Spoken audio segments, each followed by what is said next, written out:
আমি বুঝলাম না এই দল মানুষ কিভাবে সমর্থন করে, কিভাবে করে।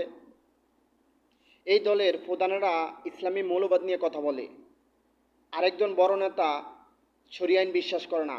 আজ দেখলাম সালাউদ্দিন সাহেব ইসলামী রাজনীতি বলে নাই। শুনুন তাহলে। ইসলাম কোন খুঁটা রাজনীতি নয়,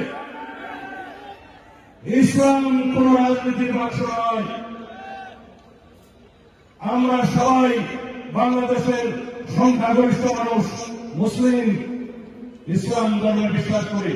অবশ্যই আমাদের বাংলাদেশের মানুষের অধিকার সাংবিধানিকভাবে আমরা নিশ্চিত করেছি, করবো ইনশাআল্লাহ। এখনো সময় আছে, এই দল ছেড়ে ফিরে আসো। যারা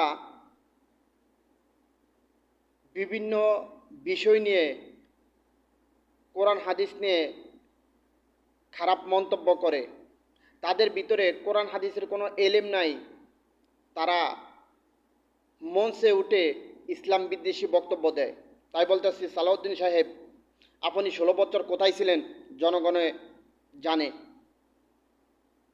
তাই নির্বাচন আসলেই মাথায় টুপি, গায়ে লম্বা জামা পরে ধর্ম ব্যবসা শুরু করছেন, এটা আর হতে দেওয়া হবে না।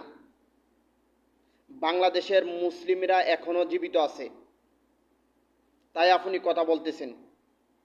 যদি মুসলিমেরা এখনও ময়দানে নামে, আপনি সালাউদ্দিন কথা বলতে পারবেন না। 16 বছর যে জায়গায় ছিলেন সেই জায়গায় থাকতে হবে। আপনি কোরআন হাদিস নিয়ে তার বিপরীতে কথা বলতেছেন।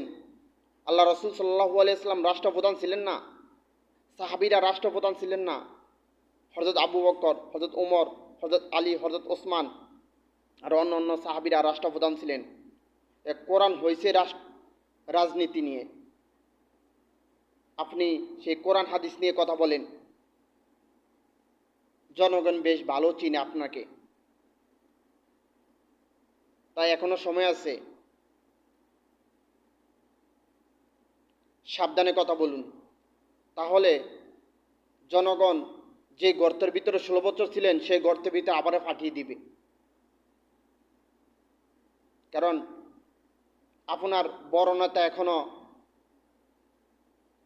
প্রবাসে বসে বসে বিভিন্ন মন্তব্য করতেছে, এখনো দেশে ফিরতেছে না। আপনি 16 বছর কোথায় ছিলেন, আর এখন কাদের মাধ্যমে এসে ময়দানে কথা বলেন, সেটা ভুলে যাবেন না।